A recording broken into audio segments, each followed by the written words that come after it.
Multiple cases of alleged hazing among Catholic high school students. According to court documents, 2 students have been expelled while police examine the evidence and interview the victims and other teenagers. Brian Mastry is on your side in the studio with the details. Aaron, John, all of the students, either the victims or the alleged to be doing the victimization, go to school at Bishop Neumann Catholic High School in Wahoo. One of the incidents, according to search warrants, happened during religion class. Another at an upperclassman's house. There are at least 2 separate events Wahoo police are specifically looking into from April. Both incidents, according to Wahoo police, were recorded by other students on cell phones.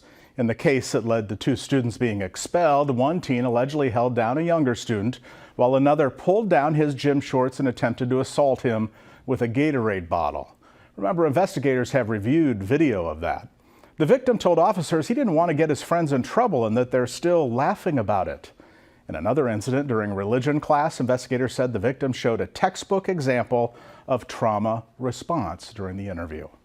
Wahoo police ticketed the 2 teens for first-degree sexual assault. The one accused of recording the incident on his phone was also cited for making child pornography. Those were the 2 teens expelled from Bishop Neumann. School officials had no comment. Aaron? And Brian, beyond the 2 students receiving those tickets, where does the investigation stand? Wahoo Police Chief Joe Balder tells 6 on Your Side that school officials called him right away to investigate.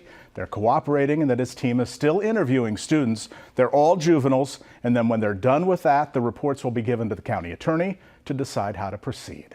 Live in the studio, Brian Mastry, 6 News.